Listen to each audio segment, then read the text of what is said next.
Whatever you wind up doing is exactly what you should be doing. And I have not behaved one single day of my life. Not one day of my life have I behaved, and I am fine. I need your help. I can't tell you what it is. You can never ask me about it later, and we're gonna hurt some people. Whose car are we gonna take?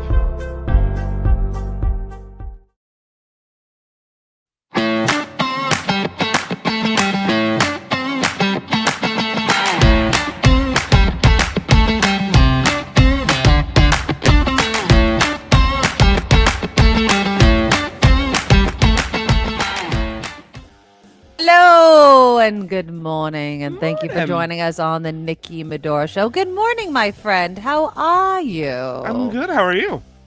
It was quite the long weekend. I've got two kids that are homesick. Dylan's been sick this whole weekend. Marley just got sick this morning.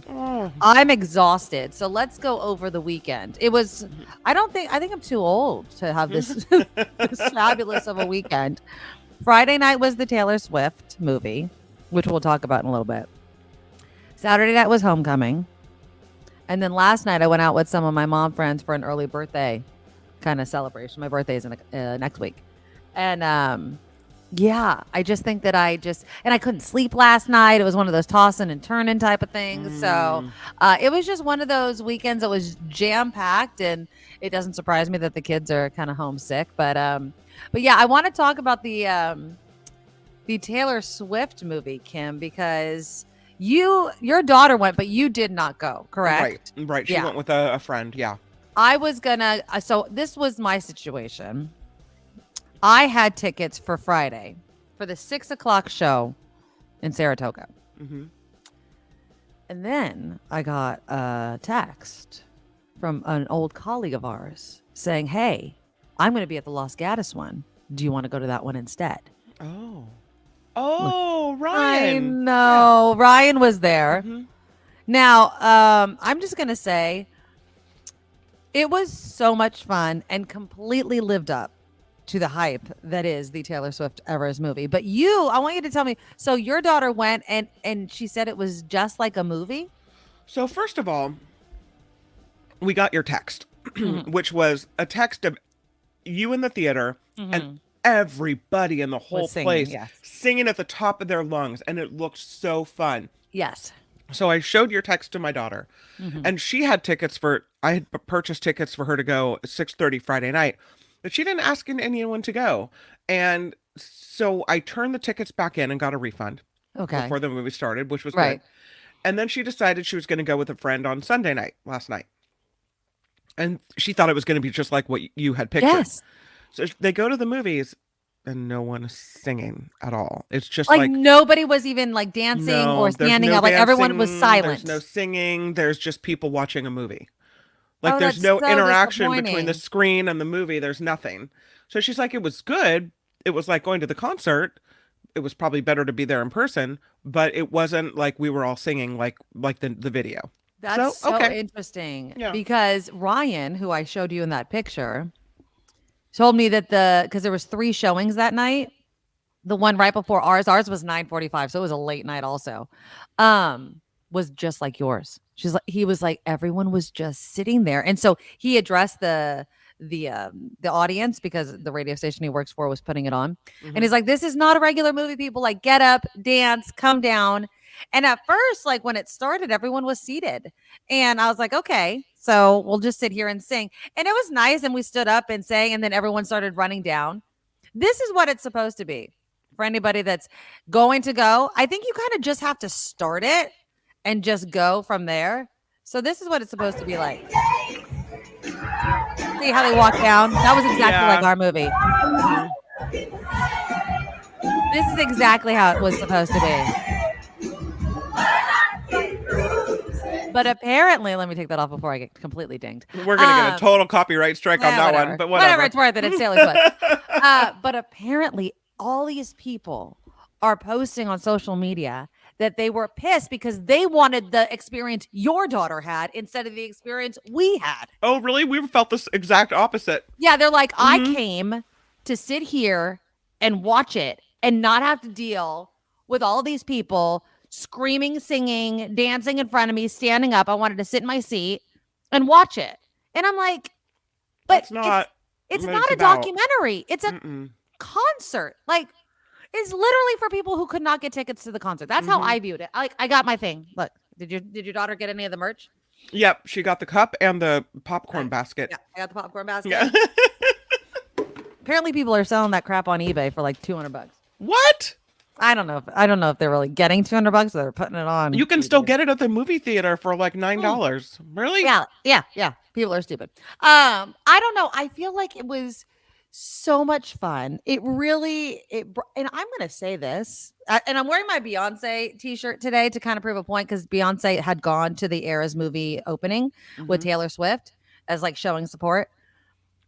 Oh, Taylor Swift's concert was way better than Beyonce's. I'm just gonna put that on the gauntlet right now. I mean, just watching everything. Now, I know that the film edited and made it all short. They also didn't have like 6 songs that she played at the concert. The movie didn't include Wildest Dreams, which surprised me, because that was just on the radio all the time. You would have thought they would have included it, but it didn't. But yeah, I think that, Beyonce's had so many long interludes between the songs, and Taylor Swift was back to back to back at least. And I was sitting next to this mom of one of my daughter's friends that went, and she's like, and she actually went to the concert, and she's like, it's pretty close. It's pretty close to how it was at the show. It was so quick, and she just didn't stop kind of performing. It was really, really good. It was really, really good. So I know there's some non-Swifties that are watching. I'm just saying, hopefully, if you do go see the movie, it's worth it. It's totally worth it if you wanted to go to the concert and couldn't. And 2, sometimes it just takes one person to start the dancing and the singing. Maybe somebody was like waiting for somebody else to start it. They also had a table where people could make friendship bracelets, which was really nice. Cute. Yeah. So they did a good job. So yeah, it was a really, really, really good time. I'm so glad that I went. And it was nice to kind of have a, distraction from everything that's going on in the news, Oh, totally. Yeah, absolutely. I'm surprised Lori doesn't want to hear anything about Taylor Swift, because Why? she's down with a middle school girl. Like, she's like, that's she probably why she's sick of understands. She's like, No more Taylor Swift. Yeah, well, exactly. It is what it is. And you kind of catch a little Taylor Swift spirit, Yeah, absolutely. I was at a birthday party yesterday. My son Jacob was at a party at a park, and even the moms were all talking about the Taylor Swift movie. And like, one of the moms was like, "Oh, I went and it was just so good." And I had gone to the concert. And I'm like, pop "Wow, culture, yeah." It's this moment, and some people don't, and obviously, like, look, Eric's like, why hasn't Princess Swift come out and condemned Hamas and stand with Israel? Just saying. It's not her. I mean, that's not her point in life, right? She doesn't have to be political. She has been in the past, interestingly. But I just feel I mean, it's not her purview. I don't think you can expect somebody to do that. Just because someone has a platform, should they come out and do? That's exactly it. Does she have to? Does every single celebrity have to come out and make a statement about what's going on in Israel? I mean, I think that's the valid question. If you're a politician, if you're the president of the United States, if that's like literally your job is to deal in international relations, yes. Do I think that every single celebrity should make their position known? No. Do I want to hear every single person's position? No, I don't at all. And I'm not. And honestly, like, I was also kind of going down the rabbit hole, and you don't have to go. It's not even a rabbit hole. It's just blanketed all over the news of just the horror that's going on there. And on one hand, because obviously of what we do, I want to stay up on it. On the other hand, you need a break. Did you see? I'm going to play it for you. Actually, I don't care if I get dinged, because it was really good. In all honesty, it kind of makes me choked up. When I watch it, and I don't know how many of you did watch it, but Pete Davidson gave the cold open for SNL. I'm gonna play it for you, and I think it was completely appropriate. I really think. I think that he said what so many people, I think, needed to hear that we're tuning into SNL. Okay. Now, I'm not saying ignore what's going on in Israel. You can't ignore what's going on in Israel, right? You just can't. But here was Pete Davidson's cold open for SNL. Oh, there. Go away. This week, we saw the horrible images and stories from Israel and Gaza. And I know what you're thinking. Who better to comment on it than Pete Davidson? Well, in a lot of ways, I am a good person to talk about it because when I was 7 years old, my dad was killed in a terrorist attack. So I know something about what that's like. I saw so many terrible pictures this week of children suffering, Israeli children and Palestinian children. And it took me back to a really horrible, horrible place. And, no one in this world deserves to suffer like that, especially not kids, After my dad died, my mom tried pretty much everything she could do to cheer me up. I remember one day when I was 8, she got me what she thought was a Disney movie, but it was actually the Eddie Murphy stand-up special, Delirious. And we played it in the car on the way home. And when she heard the things Eddie Murphy was saying, she tried to take it away. But then she noticed something. For the first time in a long time, I was laughing again. I don't understand it. I really don't, and I never will. But sometimes comedy is really the only way forward through tragedy. My heart is with everyone whose lives have been destroyed this week. But tonight, I'm going to do what I've always done in the face of tragedy, and that's try to be funny. Remember, I said try. Live from New York, it's Saturday night. So it got me really, even just watching him, it got me emotional because it was sincere. He obviously spoke from a place of understanding, if you can even understand what's going on, and trying to grow up. Like, that's what gets me all the time, Kim, is just. Did his dad die in 9/11? Yeah. His dad was killed in 9/11. And, it's just, you can't even imagine what these families and these children are going through. You just can't. It just makes you, really want to be thankful for being where you are. You know what I mean? Like, we're blessed that we live here. Although I will say there's been so many awful stories of, anti-Semitic graffiti happening following the rallies and the protests that were happening around the Bay Area. This is a scary time for a lot of people. But that, just Pete Davidson talking about the fact that sometimes comedy is, it's not going to erase, it's not going to help you, it's not going to ignore or anything, but can we laugh a little bit at something else? And I didn't get to watch the whole episode of SNL. I just saw that part. And then I saw he also did I'm Just Pete, which is a take on the I'm Just Ken from the Barbie movie, which was actually really good. So if you haven't seen it, you should go watch it online. It was really, really good. But yeah, SJ Lola, you're absolutely right. Our local synagogues have police protection. On Friday, there was a lot increased police all over, remember, because they were calling for, attacks on synagogues and places like that. And I don't think that they pulled back any of that extra security.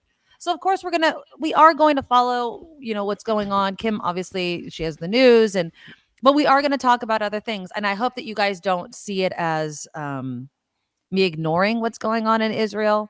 I'm not. I'm talking about different things because we have to talk about different things.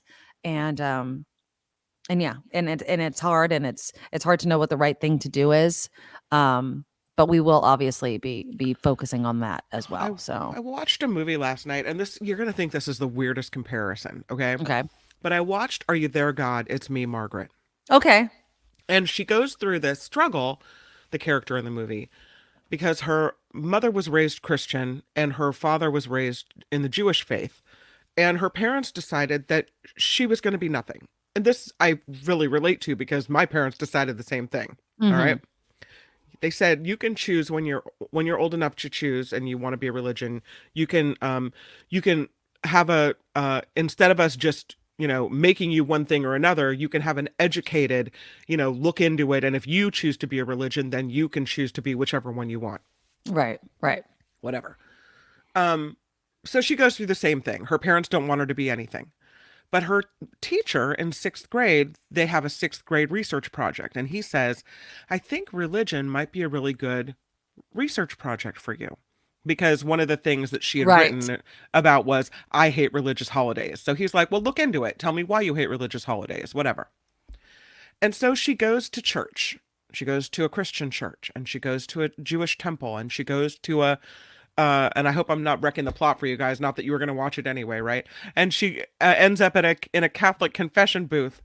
And then she ends up in a room with her grandparents, and they're all fighting about why she isn't religious. Mm-hmm. And she said, this is why I don't like religion, because all it does is make people fight.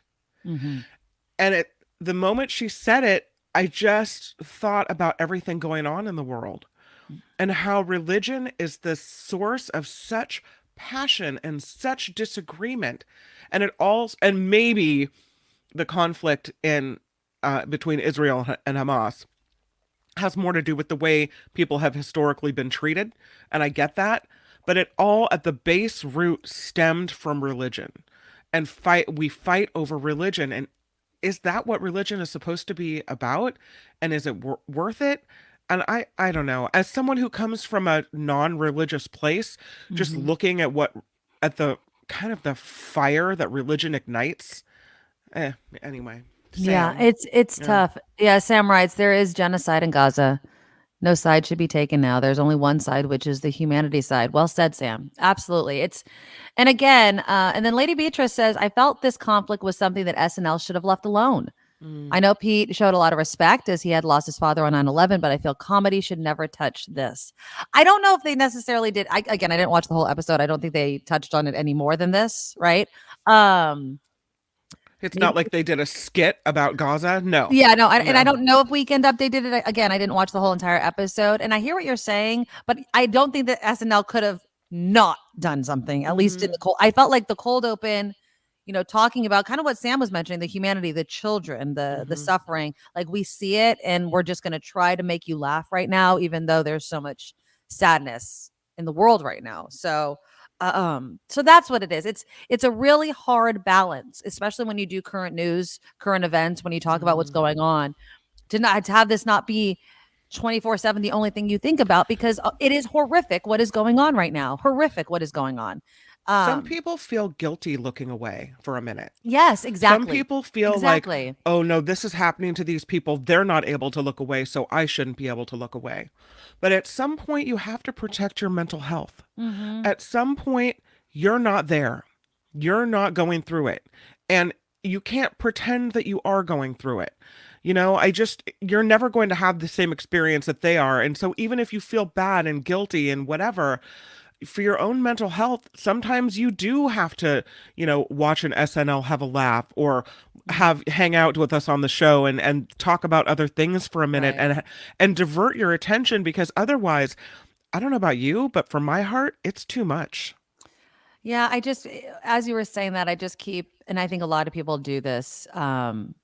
They think, well, how, you think about horrific things that happen in history, like the Holocaust, right? It's like, how did anybody even go out to dinner without realizing what was going on during the Holocaust, right? It's like, how do you live your life when we know, and it's just because we're human beings, right? And we have to move on. If we felt every tragedy in this world with every ounce of our being, we would not leave bed. You know what I mean? Like catatonic in a corner. Exactly. So I don't feel bad about talking about other things. I'm just explaining why I'm talking about other things. Yeah. And I do understand that what is happening right now, it is historically tragic. It is horrific. There's just no other words for it. And it's scary. I don't know how this is going to end. Everyone's not even jokingly saying it's about to be World War III type of, situation that we're in right now. And that's scary. It really is scary. And of course our prayers go out to every single person that is caught in the middle of all of this. And yeah.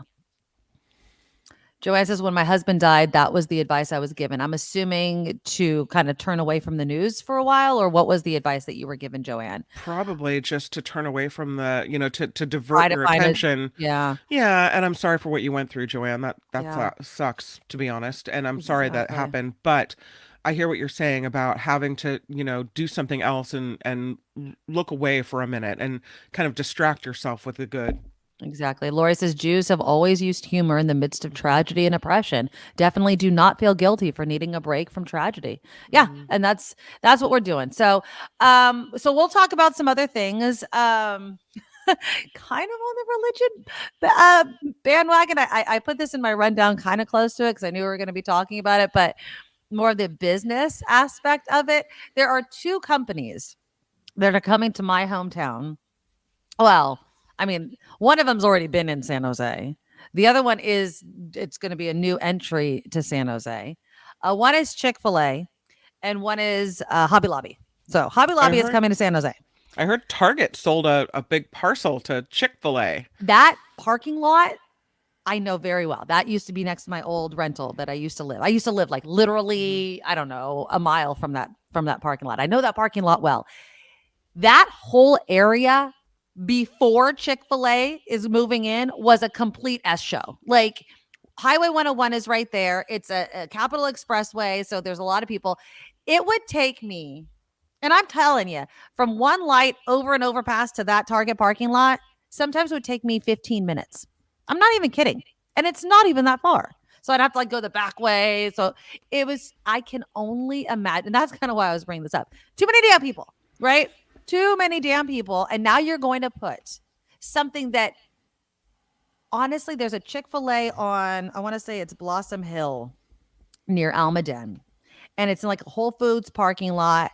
I don't think I've ever driven past that Chick-fil-A and there has not been a line down the parking lot. Wow. It's Chick-fil-A insane. Is popular. Oh, I guess Chick-fil-A is very. Nobody I don't cares eat, about their hate, right? It's all right. Go have a chicken sandwich. Go have your homophobic chicken. It's fine. Worry that That's what I call it. The money is that you're giving them is going toward, Trumpers.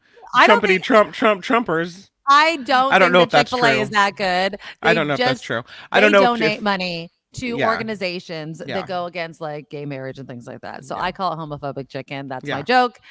If you eat at Chick-fil-A, knock yourself. I don't care that much. They make money hand over fist, like whatever. Yeah. I just don't eat there. Okay. Well, it's the same thing with In-N-Out. They're very conservative and religious as well. Yeah, like they have and the I don't even religious eat that sayings much. on the cups, Yeah, exactly. I mean, and I don't honestly mind if people make your own decision. You vote with your dollars, all that kind of stuff. But my thing is people. Like so many people are going to be in that parking lot. And then Hobby Lobby, before I really knew Hobby Lobby's politics, because I was not aware at the very beginning, I was kind of naive. I was like, oh, they have all arts and crafts.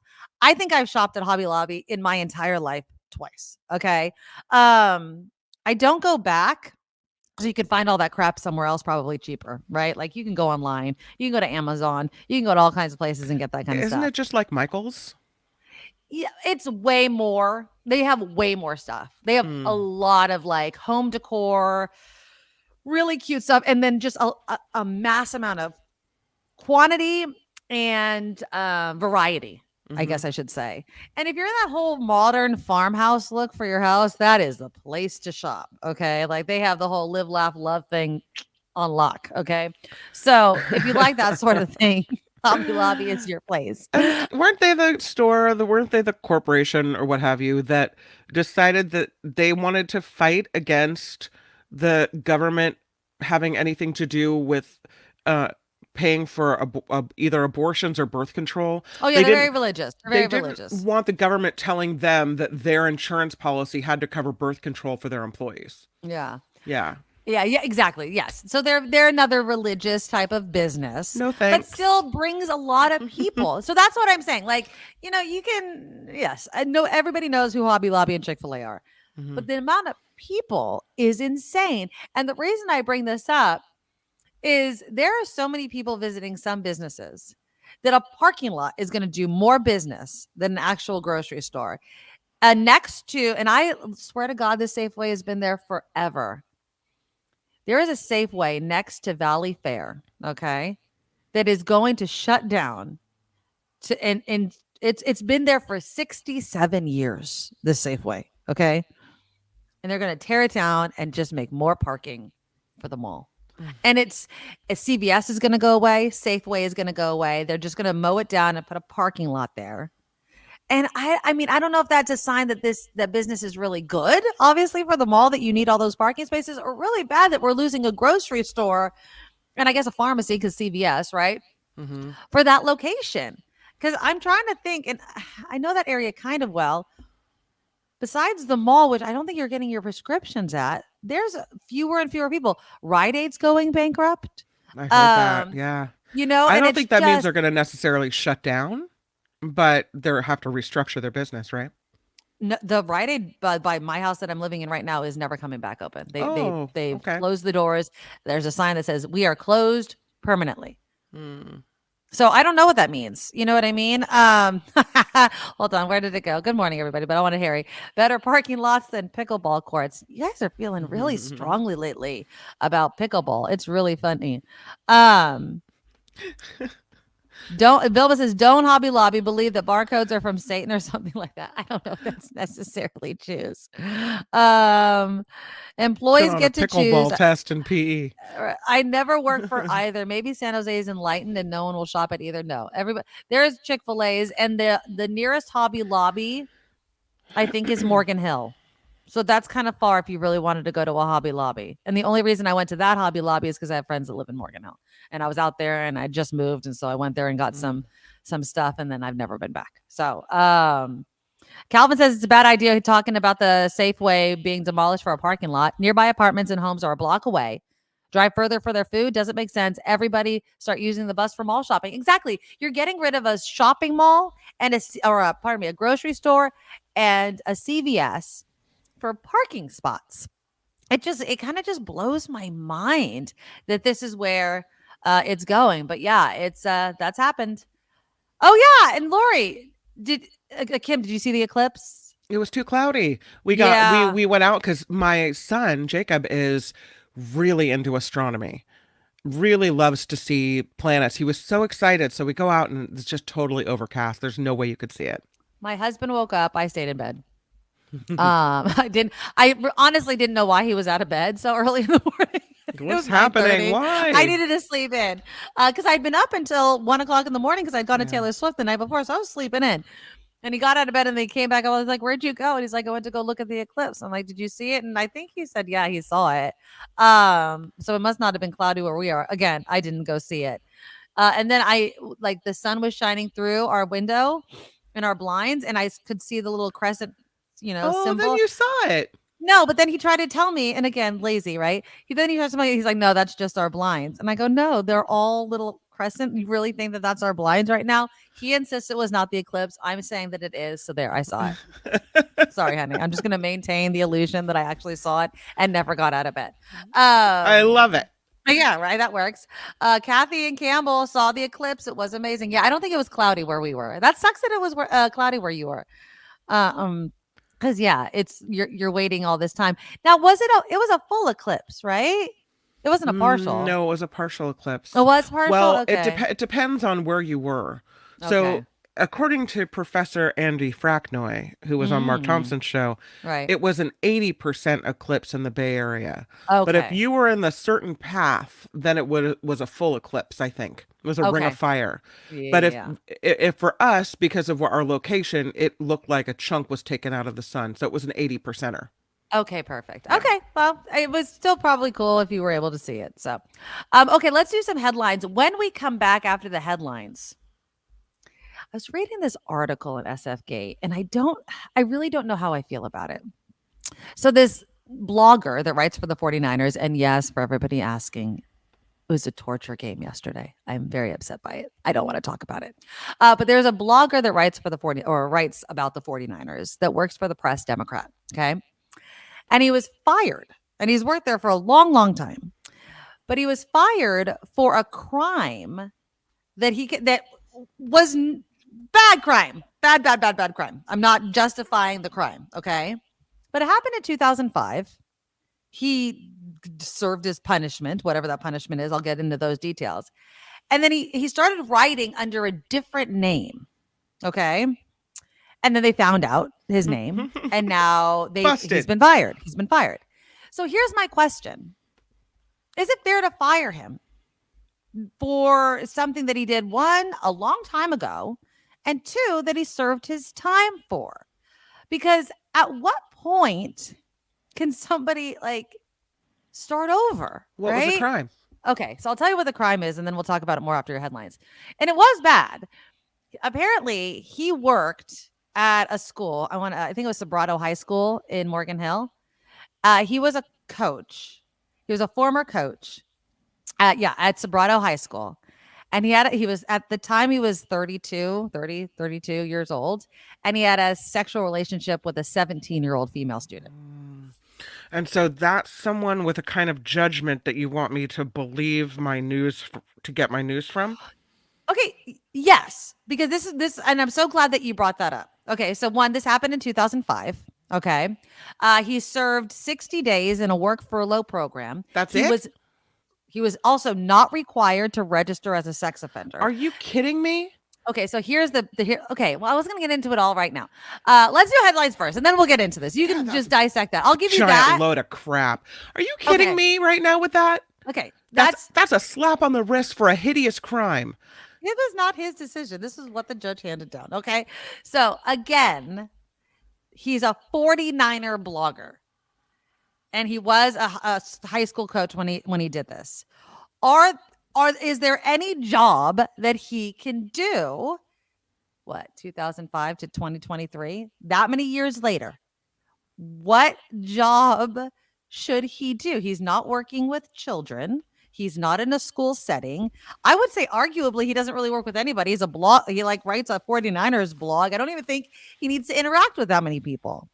So this is the question I want you to ponder. Do you think firing somebody, not working with us, our old colleague over at KNBR, Larry Kruger, is no longer going to be doing any sort of thing? Like, I guess he did some sports talk with him on Fridays or whatever. He's no longer doing that. And I'm not criticizing Larry. I'm just, the decision that is made to splinter from this guy. Does it fit the crime that was committed so many years ago? I could understand. And I don't know how I really feel. I wanted to kind of suss this out with you guys. I could understand if he was back at a school, right? Or interacting with kids again or something like that. But the guy can't even write about sports anymore. What do we do with people like this? What do we do? So let me know in the comments. By the way, click the thumbs up button to show your support for the show. It helps us out. The super chat, also live. You can throw us a super comment, a super thanks, a super sticker. And also support the show by becoming an official Medorable. Just go to thenikkimedoroshow.com, thenikkimedoroshow.com. Our Patreon link is there. And, you can donate any amount you want every single month. It's a one-time a month payment.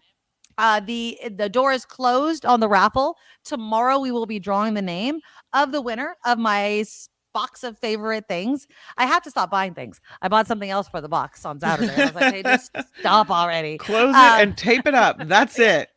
I need to do all of that today too.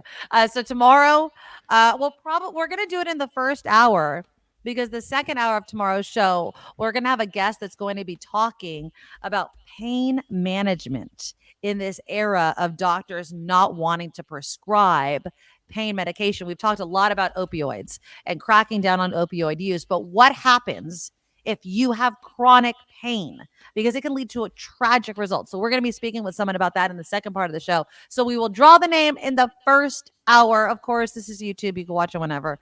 And if you win, I will contact you. So don't worry about that. But the door is closed on that. So if you still want to support the show, please become an official Medorable by signing up for our Patreon. thenikkimedoroshow.com is where you find the link to that. Okay, so let's do some headlines, and then you guys tell me, is blogging about the 49ers an appropriate job for someone that in 2005 was convicted of a sex crime with a 17-year-old student? And then if you think that he should be fired, what job should he be allowed to do? You guys let me know. We'll talk about that next on the Nikki Medoro Show. Now, from around the world to up your street, the Nikki Medoro Show presents News Czar Kim McAllister.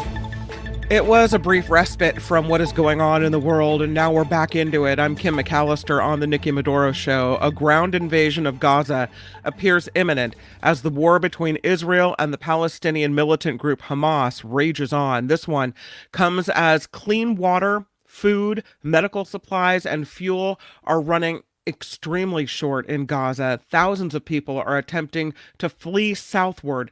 The death toll from the fighting has left more than 4,100 people dead, including at least 30 Americans.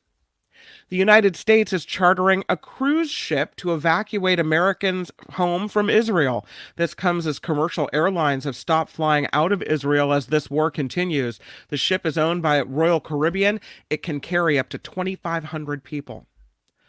Ohio Congressman Jim Jordan making some progress now to be the next Speaker of the House. Alabama Republican Mike Rogers announced today that he will support Jordan for Speaker after previously being opposed. Jordan clinched the nominations for Speaker late last week, but still has a long way to go to get that 217 votes needed to win the gavel on the House floor. So we'll see how that goes. The judge in Donald Trump's federal election interference case is going to be hearing some arguments today about a gag order request. Special counsel Jack Smith seeking a partial gag order against Trump to keep him from making statements about potential trial witnesses and others in order to protect the integrity of the trial and the jury pool, too. This comes after Trump sharply criticized the judge and prosecutors in the case. We put a gag order on him. Is he gonna be able he'll to? never be able to do it. He will never be able to shut up. And then what happens? Then is he in contempt of court? Does he get thrown in the Please throw him lockup? in jail. Please, just throw him in jail. Is it going to be finally the orange jumpsuit moment that we've all been searching for? No, I don't know. Yes. Well, we'll see. They're going to hear arguments on that today. Here in California, Governor Gavin Newsom is pretty busy on Friday. He signed 890 bills into law, vetoed 156 of them, slightly less than last year. 83% of the bills signed into law were authored by Democrats, which makes sense because we have more Democrats in positions of, being state representatives than not. Some bills passed include making college cheaper for Latino students, legalizing lowrider cruising, prohibiting wearing non-functional turf, watering non-functional turf, not wearing it. Nobody does that. Using potable water on commercial property and setting a $25 minimum $25 an hour minimum wage for hundreds of thousands of healthcare workers, which is interesting. You have those people that worked at maybe, I'll say nursing homes or, and maybe they weren't RNs, but in lower level positions. And during COVID, they had the same risks as everybody else, right? Yep. Exactly. Yeah. I mean, the speed camera one that he signed, I don't particularly like. I think when we talked about him possibly signing it, I really go ahead, try and give me a ticket. I'm going to fight it. If I ever get a ticket from one of these speed cameras, like these new speed cameras, I'm going to go in and fight it. I thought there had to be a police officer, right? Like, I understand that there's other witness types of to your crime. Something. And this just seems really wrong. I'm not a huge speeder, at least I don't think so. But did you see? So if you're like 11 miles over, I'm just gonna throw it out. I think I'm wrong, but like $100. And then if you're 10 more miles over that, it's like it's expensive. I want somebody to get ticketed and then fight it in court and have this law thrown out. I don't like it. So that was my next story. Bay Area drivers may soon be receiving speeding tickets in the mail. Governor Newsom signing this bill approving the installation of speed cameras in numerous cities around California, including parts of Oakland, San Francisco, and San Jose. Now, these cameras are expected to be up and running sometime next year. They will be placed in school zones and other areas where local law enforcement has had to deal with speeding problems. If you're speeding past my kid's school and you get a big fat ticket, I say hooray. In front of a school, yes, I totally get that. But like just, down a regular street, I feel like there should be a cop there. The cameras will record license plates and send $50 speeding tickets, that's cheap for a speeding ticket, to any driver caught going at least 11 miles over the speed limit. Yeah. Okay. And then it goes up from there. And but that's the baseline.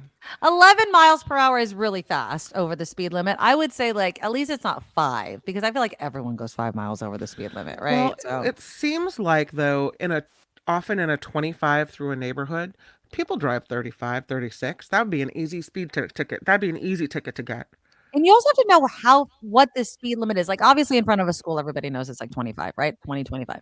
But sometimes I'll be on a road and it'll drop down to, let's just say it started at 50 and then all of a sudden it drops down. So Capitol Expressway does that. Capitol Expressway turns in my neck of the woods, if you know the area, turns into Hillsdale. And Hillsdale is not considered an expressway anymore. And so the speed goes down. And if you don't pay attention, you're all of a sudden speeding. And I can see that being an easy area to put up one of these cameras.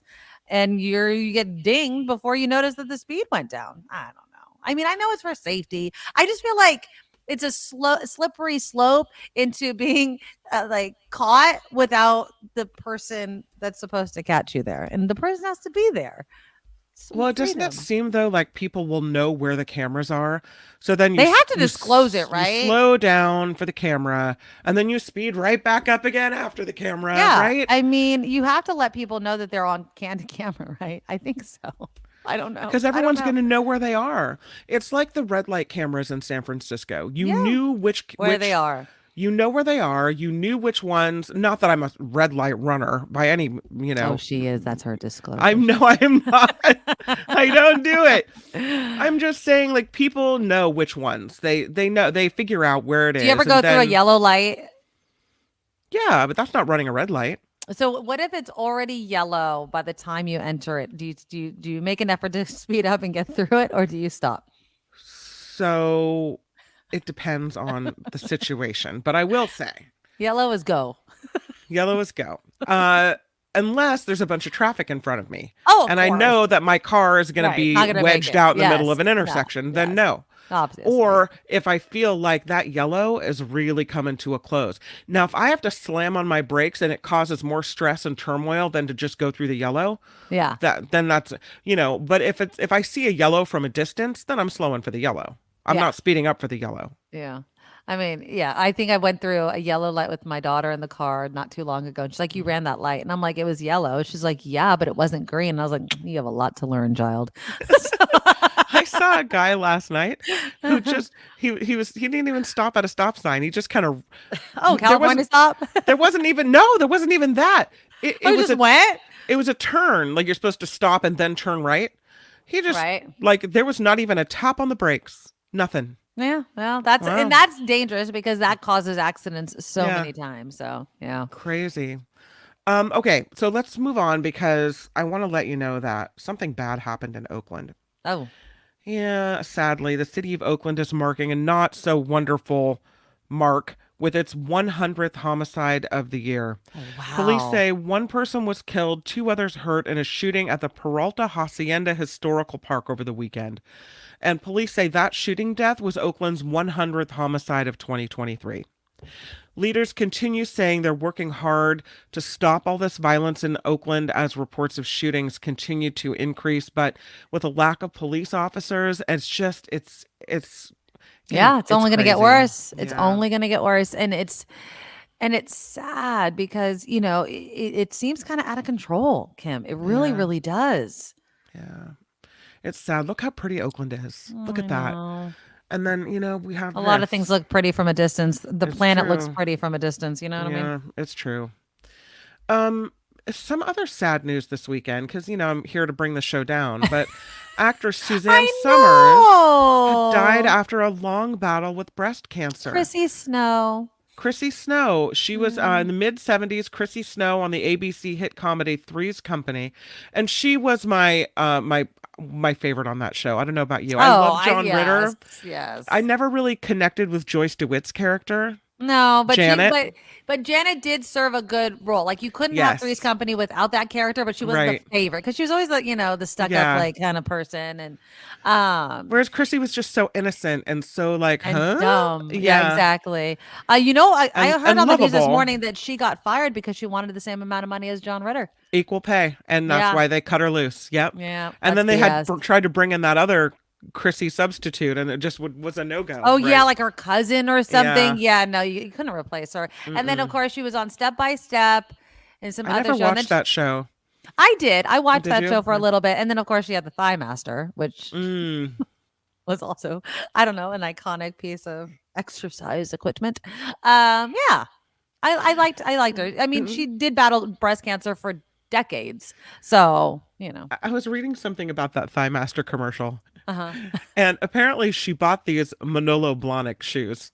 Okay. And so she's in her underwear in her dressing room. Okay. And she tries on the shoes, and her husband walks in, and he looks at the shoes and looks up her, his eyes travel up her body, and he goes, "Those legs." And she goes, "That's the commercial right there. There you Those go. legs." Those And that legs. was the Thigh Master commercial. Yeah. And I mean, it really was a genius product. It does work in Right. a way. I had a Thigh Master. Did you have a Thigh Master? I did not have a Thigh Oh, Master. I had a Thigh Master. I don't think I really used it very much, but I had one.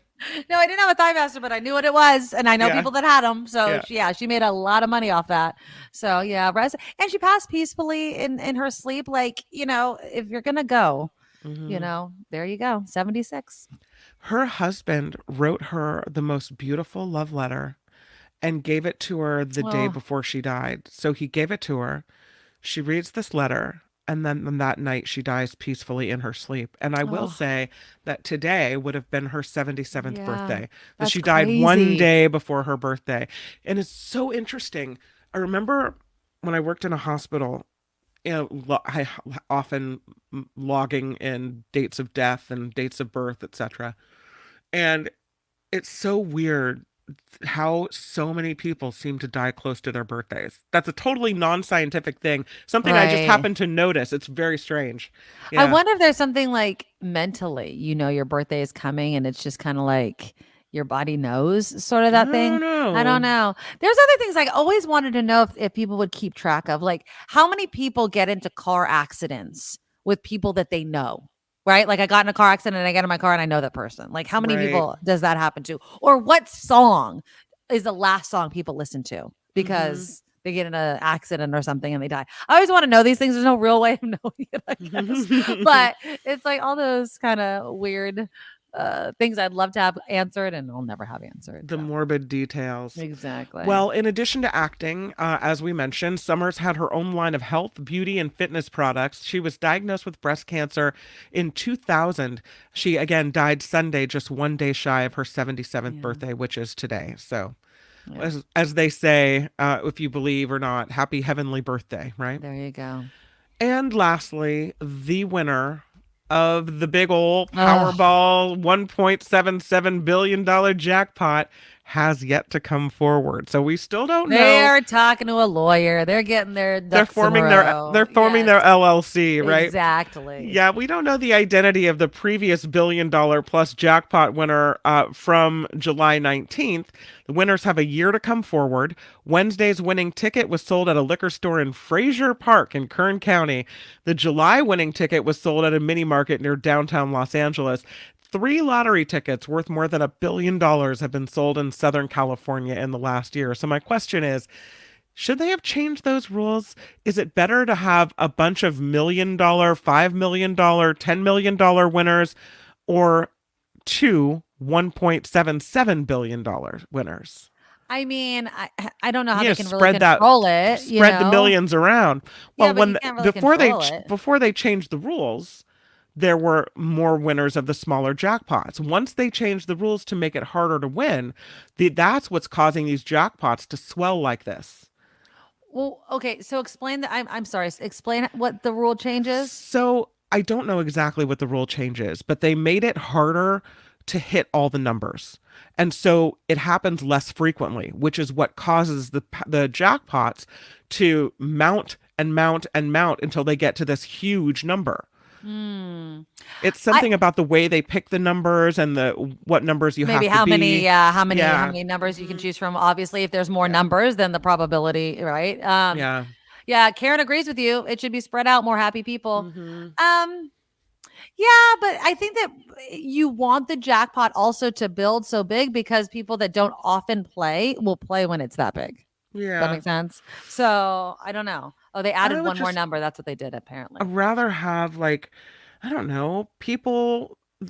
If I had to pick 20 people had $10 million each, or one person had $1 billion, I'm going for the 10 people so that more people are more financially secure in life rather than one person raking in all the money for themselves. Yeah.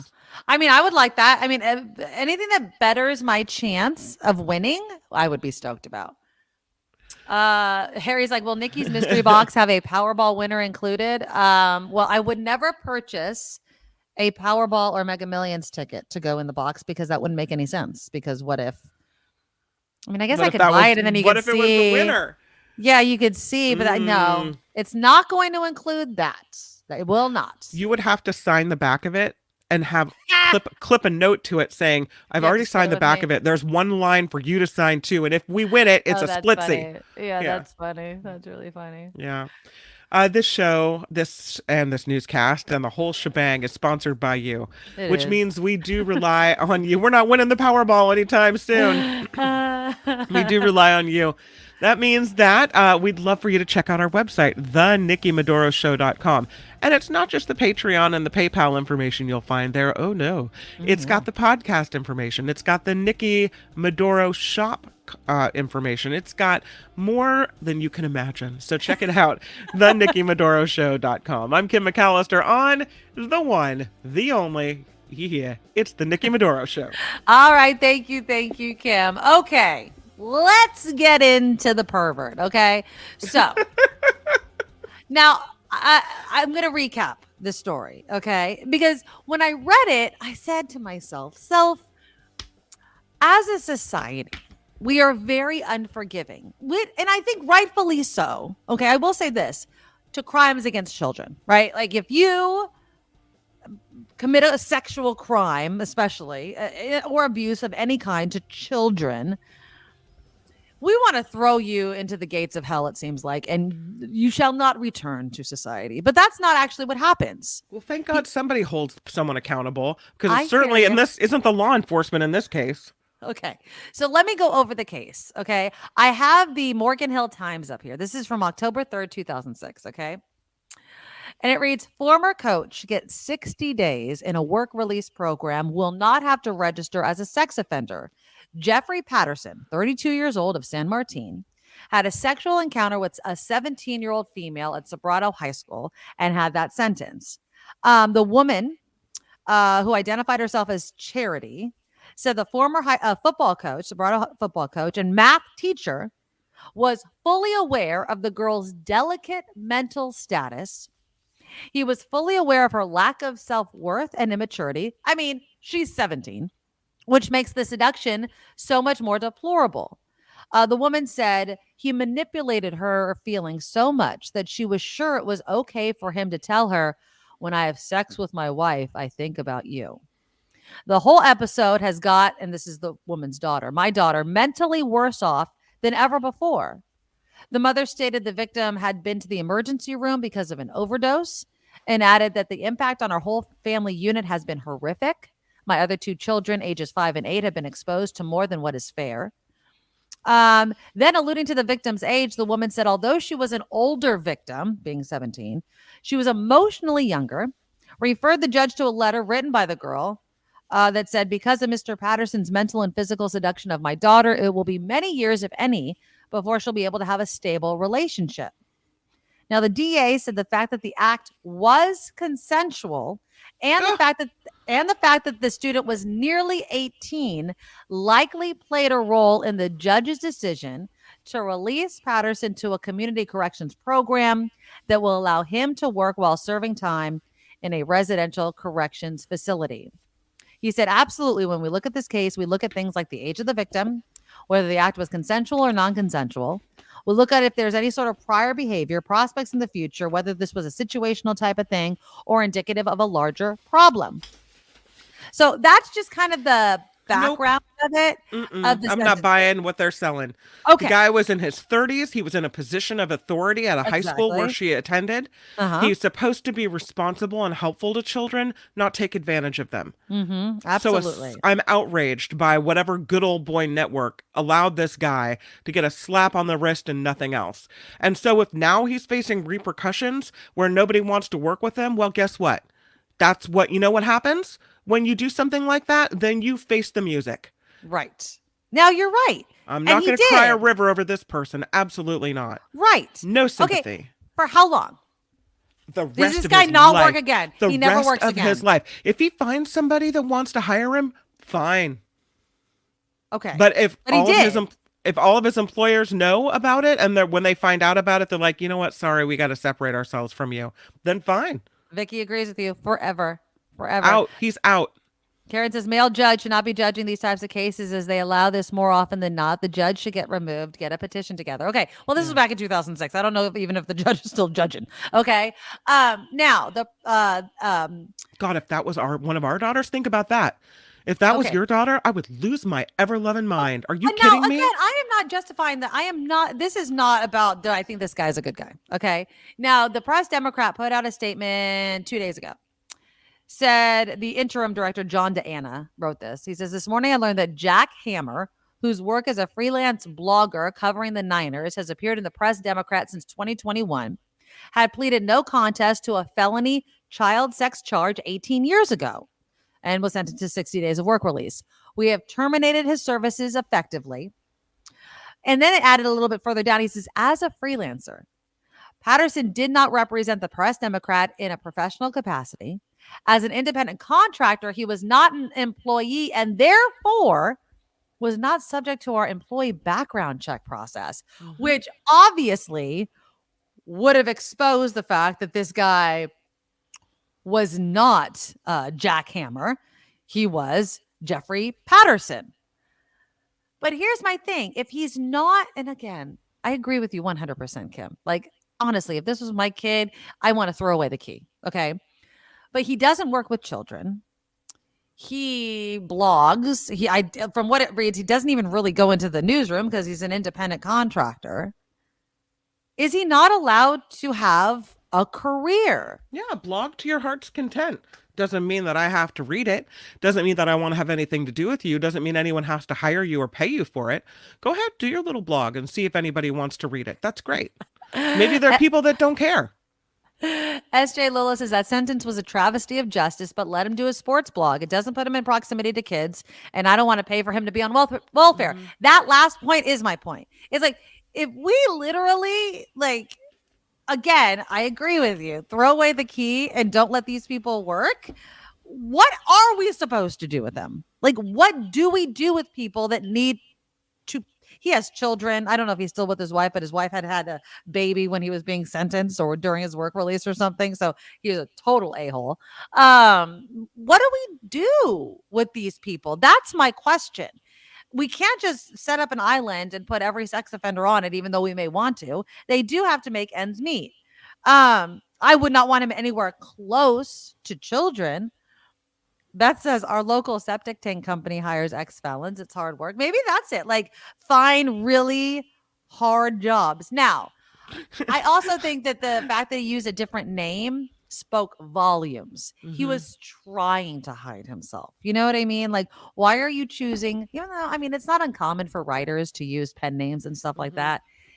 It does seem like he didn't want people to know who he was. Somebody on Twitter, X, had actually posted it. And I don't know if that was how it came out, but it came out recently. Like, this guy isn't Jack Hammer. This guy is Jeffrey Patterson. Calvin says no background check. Lousy company CEO. Fire him or her too. It's incompetent. Yeah, that does kind of surprise me that even if you're an independent contractor, they're not going to do a background check on you. Like, you're not going to find out who works within your company. Perry Joe says, I don't trust people that don't use their real names. Says Perry Joe Jim Bob. But that's just because this is YouTube. I'm just making a joke. But yeah, I feel like if we want people to become functioning members of society. Now, do I think that the sentence was way too lax? Absolutely. I don't understand how you can have sex with a minor, and that's our laws. Yes, she might have been almost 18, but she was still technically a minor. And you are in a position of power being a football coach and a math teacher. I don't know how you just get work release for 60 days and that's your punishment. But it was the punishment. So he did his time, whatever you want to call it. You could think that it's not enough. And so is that enough to be like, okay, now that he's done his time, now that he's, fulfilled his end of this whole criminal justice process, which we as a society have agreed to, like you are sentenced by a judge, you serve your time or your punishment, and then you are able to become a functioning member of society again. Unless we don't support that anymore.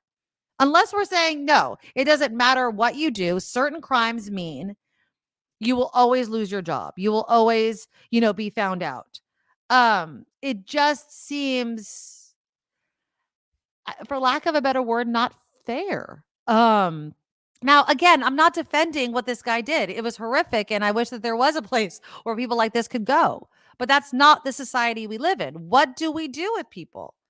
Luis says this guy misrepresented himself. He continues to be a scumbag. He can work construction where if he acts up there, he can defend themselves and we'll deal with him.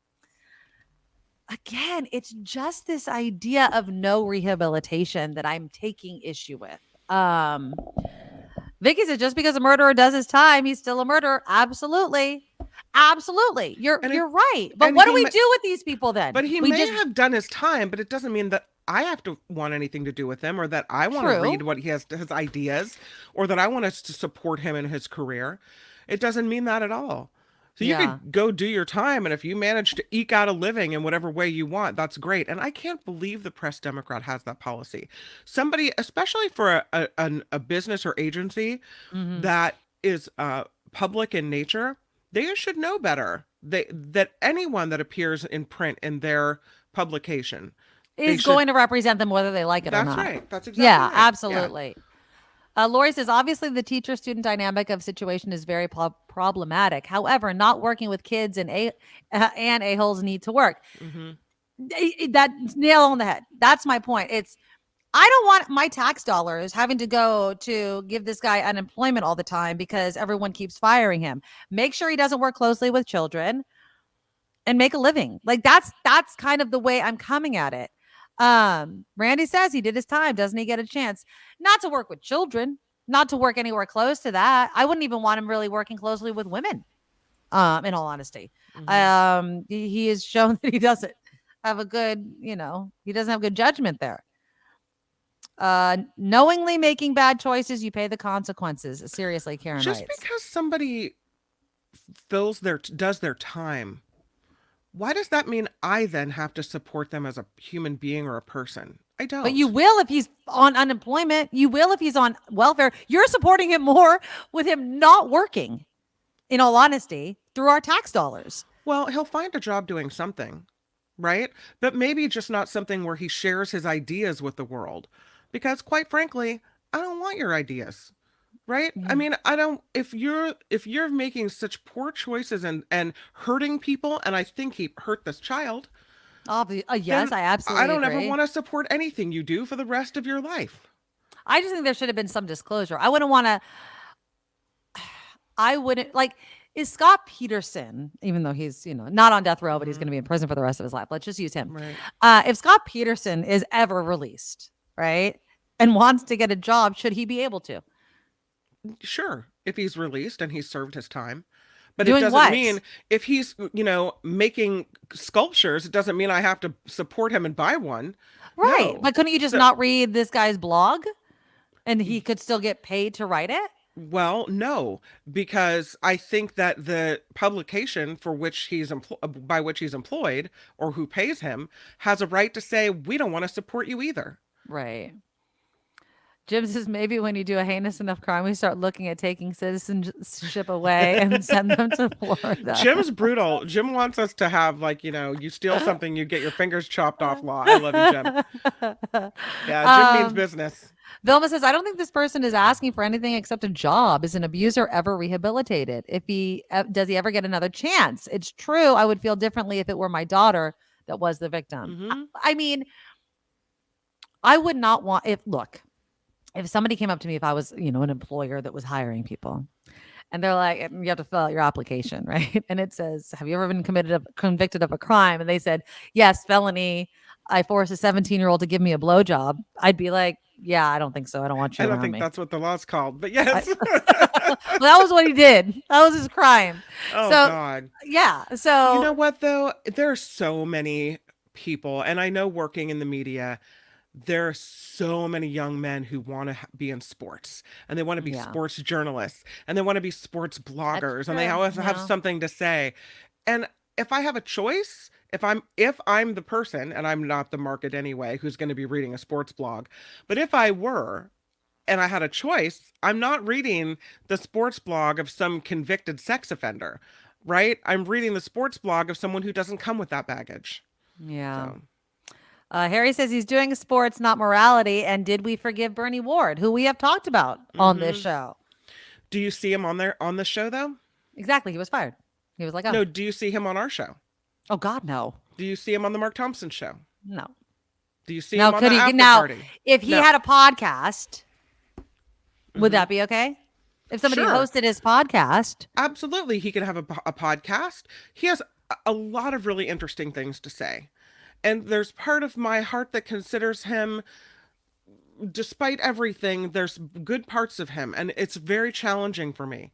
However, when you come from a place of, sharing your ideas with people, they're always going to connect it to the things you've done in your past and who you are. And these things are not easily forgotten. When I Google you, that's going to pop up. That's right. Right? So, you can't run away from what you've done. Have a podcast, but it doesn't necessarily mean that people are going to listen to it anymore. Right.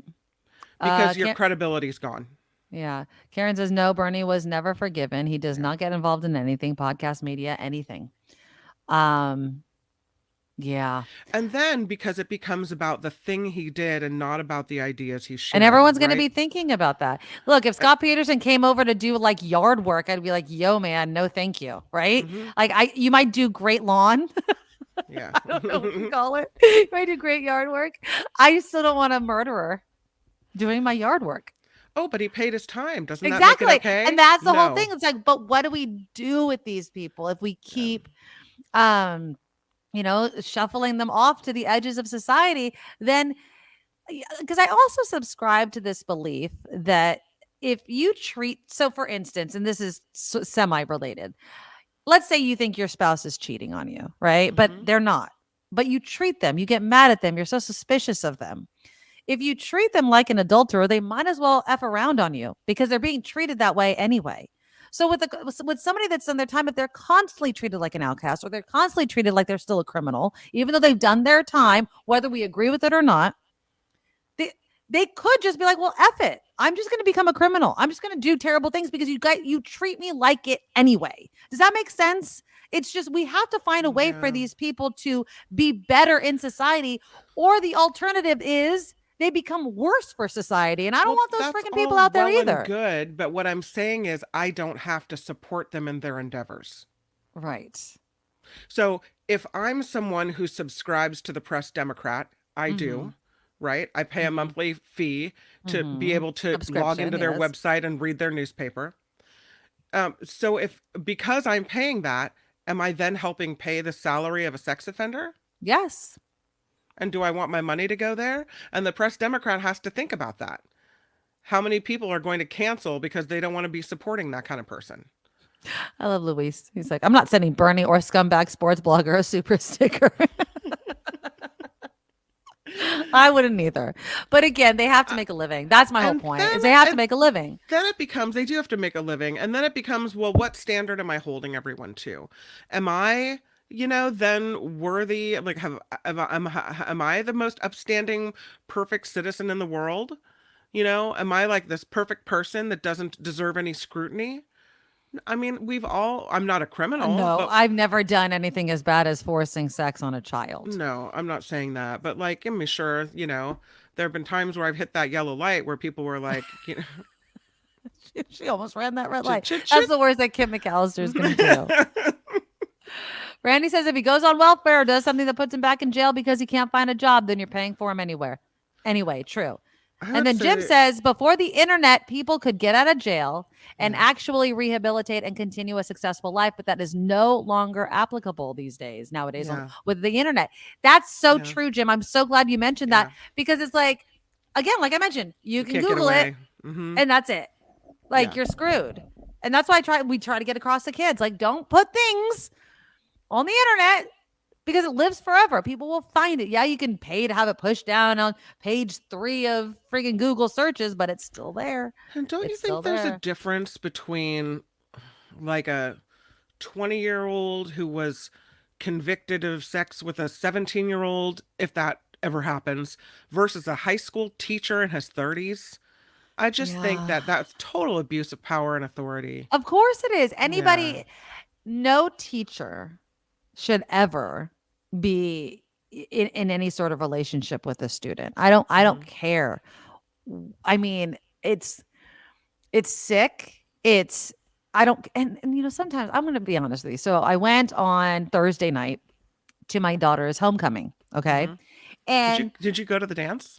Or you went to the game? The game. Okay. I was going to be like, that's football game. That's football invasive. game. Football game. Football game. So I went to the football game, and I'm sitting there. No, I'm not. This isn't going where you think it's going to go. I'm not like I'm. But I'm looking at these students, and a lot of them look like adults, especially the boys. I'm like, they're gigantic, and I'm so tiny. And I'm looking, and I'm like, oh my god, these are grown ass men. Yeah. In school with my daughter, right? Like, no, Julia says that she's like, Mom, there's grown men at school with me. Yeah. Yes, it's kind of disconcerting. She's like, this is different. Yes, right. Because the age gap in high school, he's just fresh out of 8th grade versus about to go to college. Whoo, looks weird. Now I could see, and again, no excuse.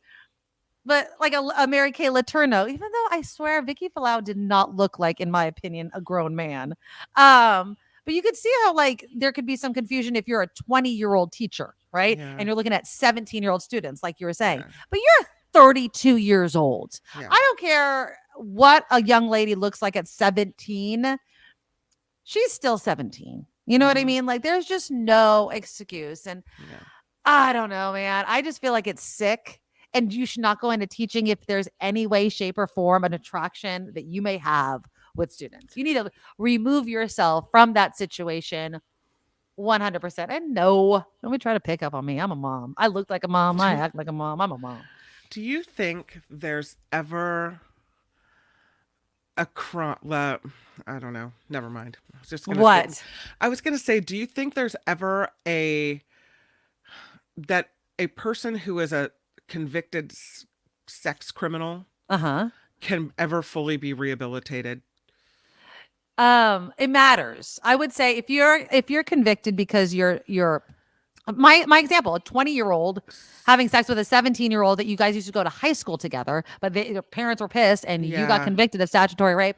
Yes, that's right. That's different. That's different. But if there's a kink that turns you on and that's your kink, and it has to do with either hurting women or children in such a way, I don't necessarily think that. I think that's hard to weed out of a person. I don't necessarily think there's a lot of rehabilitation happening. Maybe that's just me, and maybe I'm not. No, I think you're right, though. I think that, and does gender matter? Like, I don't know why. Like, do we look at Mary Kay Letourneau differently? And we did. I mean, she married Vicky Falau. They had more children together. I mean, she's dead now, but and he says that he is not a fan of hers, right? Like he says she hurt him. Yes. He's angry at that whole situation. He now realizes that he was taken advantage of and that she wouldn't leave him alone. She was cray cray. She was a predator. She was a predator and sick in the head. But David asks a great question, Kim. So if Mary Kay Letourneau wanted to write a cooking blog, would that be okay? Yeah, but I wouldn't have read it. I wouldn't have read it. Yeah. And there is a new movie about Mary Kay Letourneau. Write it, but I don't have to read it. And I would want to know that it's you. And that's the Yeah. other thing. I think the name thing is what also doesn't sit well with a lot of people. It's like, well, then why did you hide who you are? Why did it have to come out? And probably because he knew what was going to happen. Yeah. This was going to happen. And yeah, it's so weird. And I don't know what the fascination, we become fascinated with these stories because it's so wrong, right? Like Yeah. teacher, student, that sort of thing. It's wrong. And yeah, I just, when, but I still don't know what we do with these people. I just don't know what we do with them. I mean, obviously I don't want them around kids anymore. No. But they gotta work. They gotta work. Okay, let's do a couple more news headlines. And then when we come back, here's another kind of question. So I think it was in your news last week, and I think the latest city that's going to do it is Milpitas. And I forget what the first city was. They're no longer going to allow people to zoom in to council meetings, supervisor meetings to give public comment. That's because everyone's an a-hole. That's why. Because everyone's an a-hole. But do you think this is fair or a clear reason why we can't have nice things? It's because people are going to be a-holes. And do you think it actually solves the problem?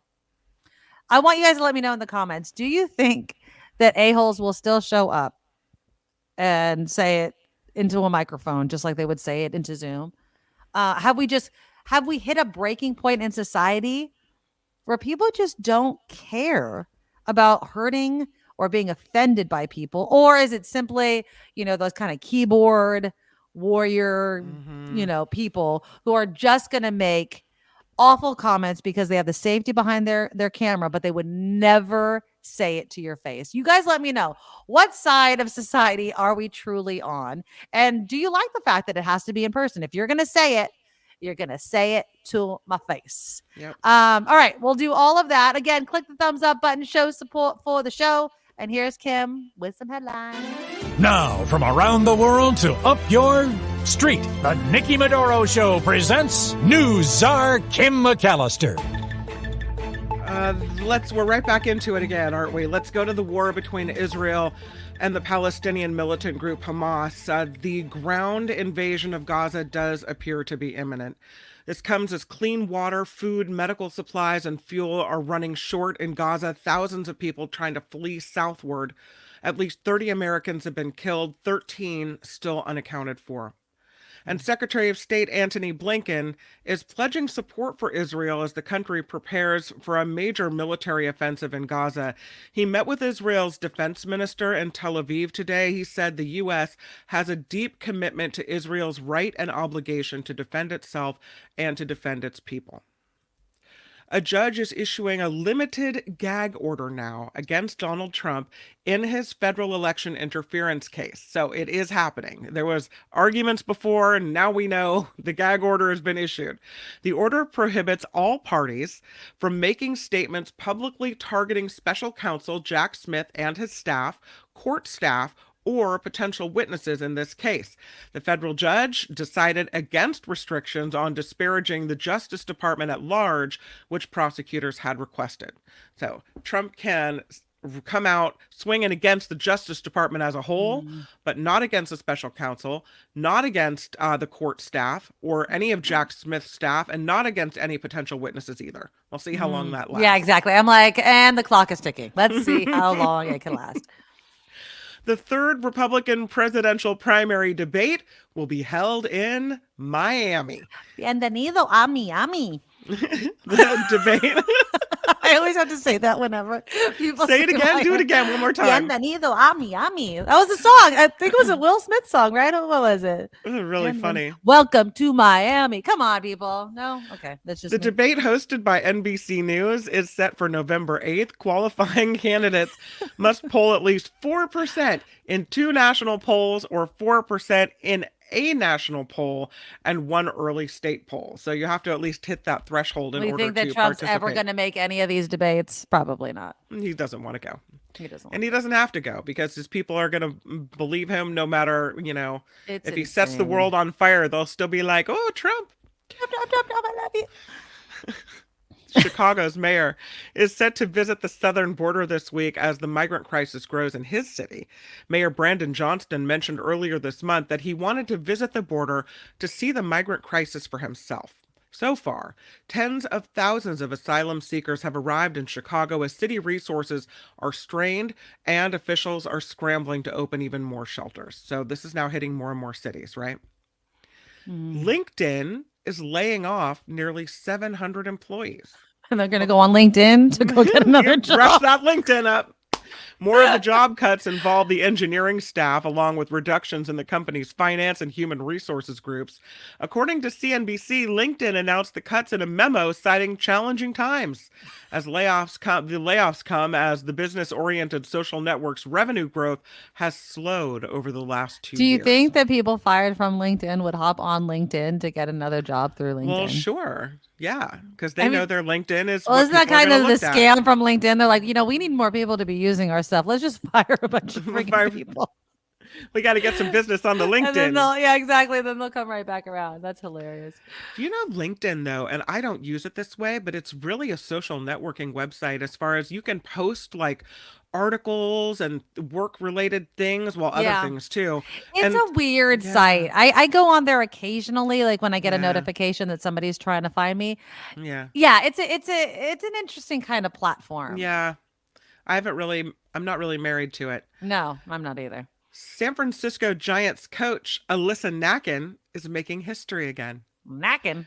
Reports say the Giants have formally interviewed Nakken for its manager position. She is believed to be the first woman to earn a formal interview with a Major League Baseball team for a managerial position. She already made history in 2020 when she became the first woman to be named a Major League Baseball to a coaching staff position.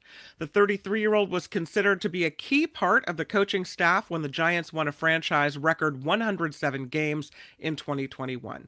So will we have a manager, Alyssa Nakken? We'll see. We will see. It would be a first. And, that would have to be a hard job because you would wonder. I mean, to be the first in anything, I applaud it. But she goes into that job and it's definitely a boys' club. Oh, And absolutely. does Absolutely. she face the same kind of respect? Are things hard for her? I mean, she's already a coach of the team, so she already has maybe the players' respect. Yeah. But from other managers and other, But you have people to she has imagine deal she's with. been dealing with this the whole Yeah, way through her yeah. career. So it's not like the first time she's encountering the boys' club, Yeah. Lastly, Will Smith is responding to his wife Jada Pinkett Smith's revelations about his personal life. Or her personal life. In a New York Times, their lives. In a New York Times profile, Will said Jada's memoir kind of woke him up and made him realize that she had lived a life more on the edge than he realized. He says, when you're with someone for more than half your life and emotional blindness sets, you can easily lose your sensitivity to their hidden nuances. I just feel like she's disclosing way too much stuff about their personal life. Like, that they should have made that statement about the open marriage and not living together, which is what Jada Pinkett was telling Hoda on Friday, I think it was, together, right? I mean, it just kind of seems like, shut up. Like, who's, and I don't know, their business is their business. I'm sure that there's been hurt on both sides, I guess. I have no idea.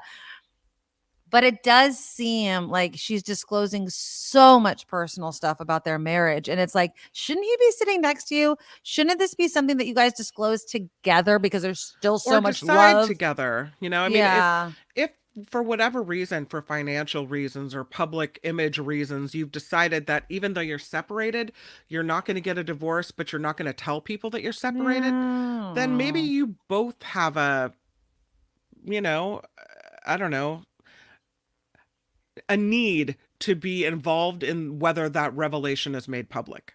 Yeah, I don't know.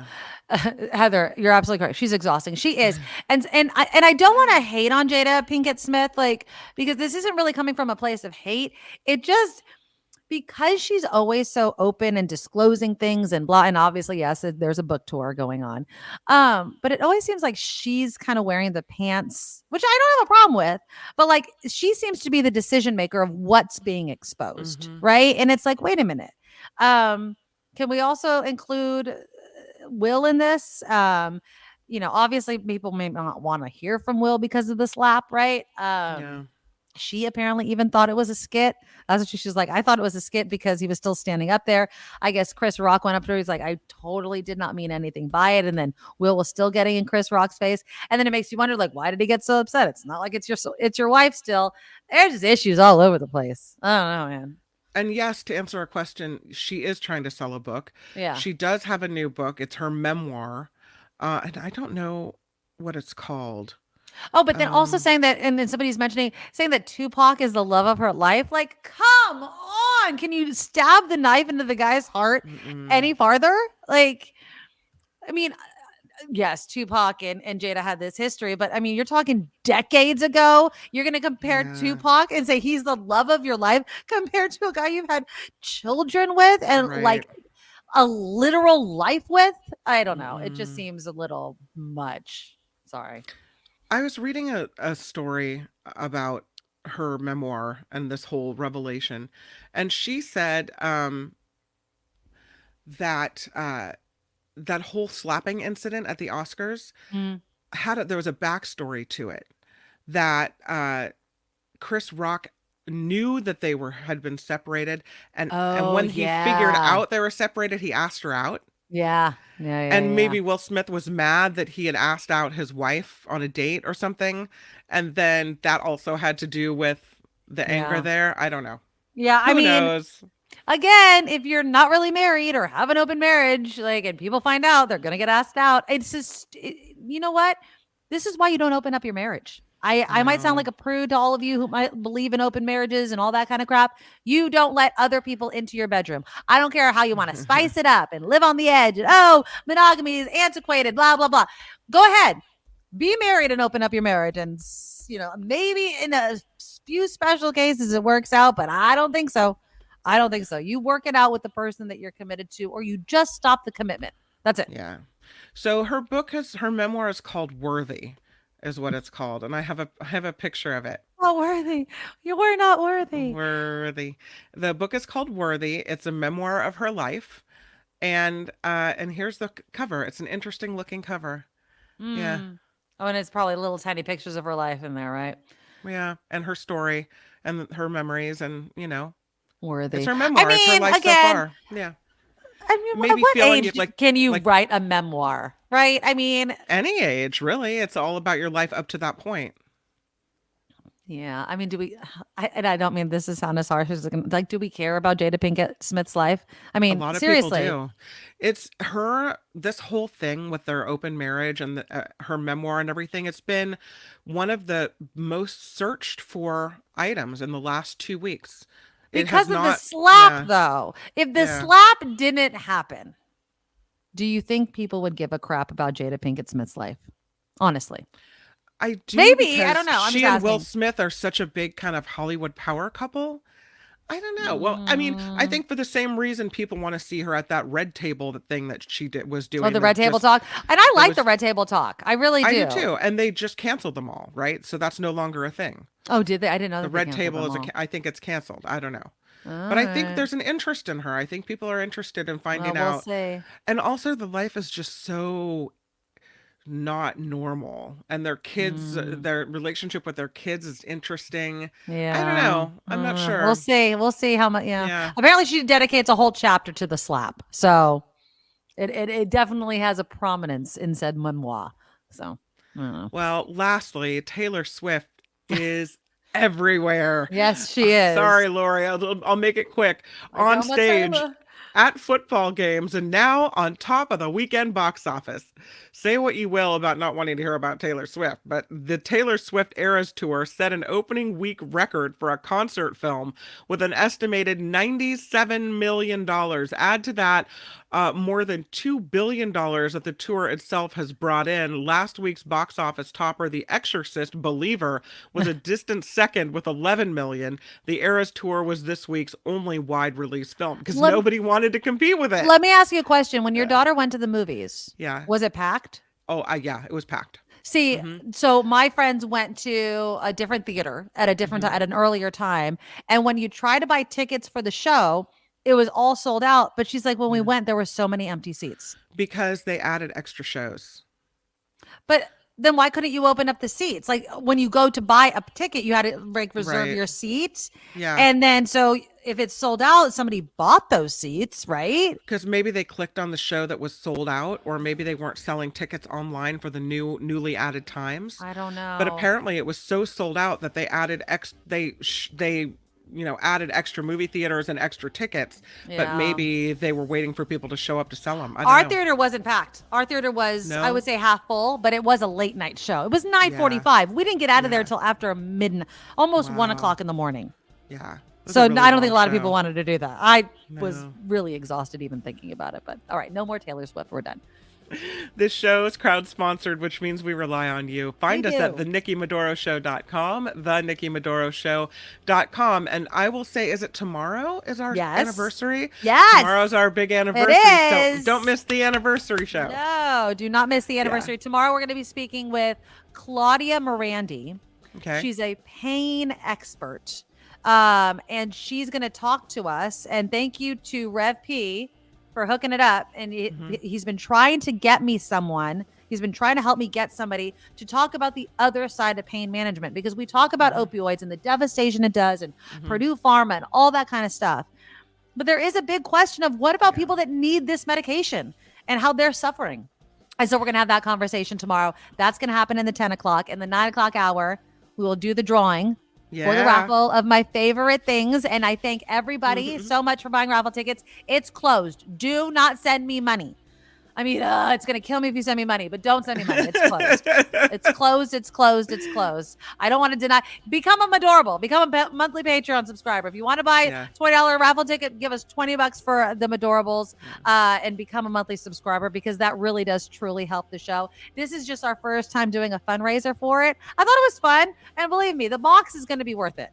I think it's going to be a really cool box. I think when you open it, you'll definitely think you got your $20 worth or whatever you spent. So yeah, that's going to happen in the first part of the show. So, and if you miss it, you don't have to be here live to win.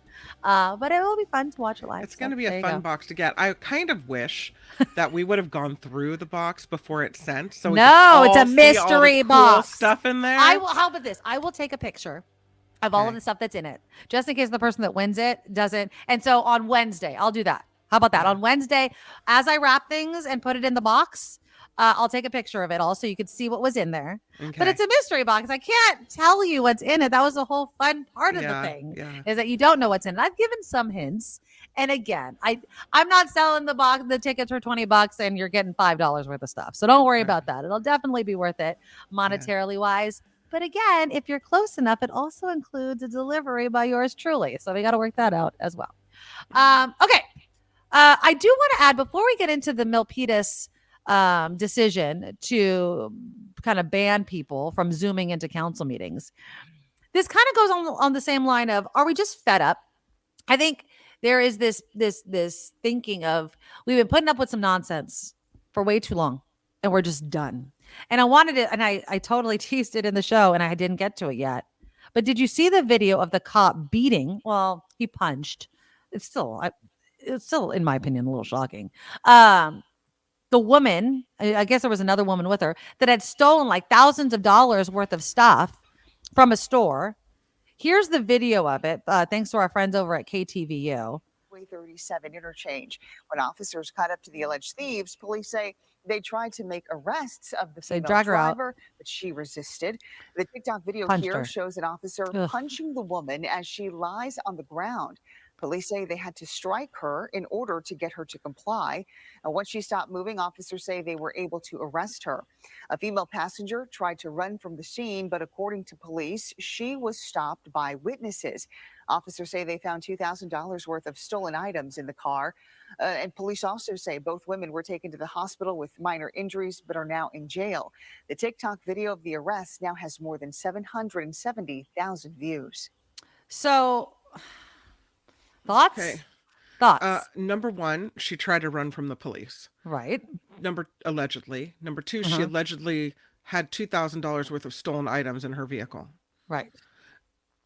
I'm not saying that maybe there wasn't a little over force there, extra, manpower I mean, was used. punching her in the face and then sitting on her head. That was also, I was like, can we get off people, please? Like, right. I mean, one could argue that she put herself in this position to be abused by someone. Mm-hmm. If she didn't want a tangle with the police, number one, don't steal stuff. And number two, don't try to run from the police. It's never going to end well for you. Right. Now, having said that, there are protocols and processes that the police follow. And it doesn't look like they were followed there. So it looks like maybe, I understand that when someone's running from you and tensions are high, and I don't know what that's like to be in that position, but it seemed like that was unnecessary. That maybe it wasn't like he repeatedly, and I'm not trying to make excuses because it doesn't look good to me, and I would not want that to happen. It's not as if he was like continually punching the crap out of her. Right. At the same time, she was down. He was on top of her. Like, yeah, it didn't look like he was losing that fight before he punched her. No. So it looked like she was already down on the ground. Although, you know what else I didn't like is the way he had her arms stretched out behind her, and then he grabbed her by her arms. That would be like very painful the way that looked. And but again, you're getting arrested, right? Like, you're committing. But the reason I also brought it up is like the pendulum swinging. Remember, because after George Floyd, police tactics and ways that they get people under control and all those sorts of things put on a microscope because of what happened. And honestly, the travesty that was George Floyd's death, right? I mean, that was horrific and wrong on so many different levels. On the other hand, I think people are so fed up with the crime that's happening, especially, in places like the Bay Area, these smash and grabs, people just doing that. They're like, yeah, get them, right? Get these people. We want the cops to be doing their jobs. So I'm really wondering how this is going to play out in society a bit, because we are getting so fed up with these types of crimes, these organized groups of people that are just stealing thousands of dollars worth of goods. It's like, what the hell? We got to do something. And Natalie says, I don't know their exact use of force policy, but it seemed like the one punch could have been reasonable. The way he yanked up her cuffed arms to stand her up was excessive to me. Yeah, that looked really painful. Yeah. Jim says she was fighting not to get out of the car. And Calvin writes, he used the right amount of force to arrest her. She didn't easily give up. She rammed cars, escaping too. She's not an innocent angel, and he wasn't glad striking her. I will also say this, and again, this is not an excuse for excessive use of force by police officers, but we're also not in that moment.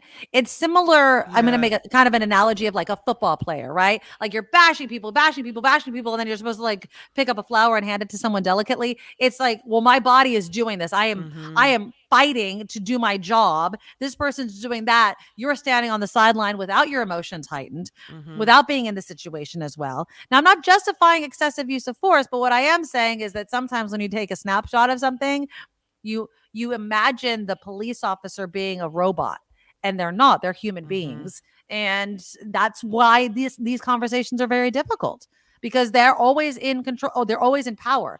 Officer has control, well, supposed to have control, but will always have the benefit of the doubt because they are a police officer. And that's why they have to be so careful in how they use their force. Louis says, when you're combative during an arrest, then police have no choice but to fight back and try to restrain her. That's a good point. Now let's go to Zoomers. We live in a country that we believe in the right to free speech. It's in our Constitution.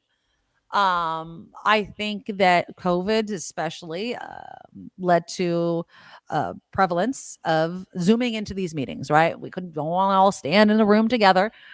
So you were able to Zoom in.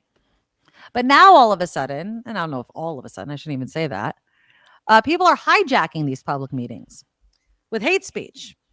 In recent weeks, members of the public have logged into virtual meetings in cities that include Saratoga, Berkeley, San Francisco, Livermore, Santa Rosa. Santa Rosa, Monterey, elsewhere, like so many, and made racist, homophobic, anti-Semitic, prejudiced comments. And then they take up a lot of the time of the meeting. And so the latest city, Milpitas, has put out a statement, the mayor did, saying we stand firmly against any form of bigotry, racism, or prejudice. Such views have no place in Milpitas, and we're committed to fostering an environment where all residents feel safe, valued, and included. We are encourage open and respectful dialogue. However, we draw the line at speech that seeks to divide, demean, or harm community members. Do you think, and like Chris is kind of taking that out, hate speech is protected speech.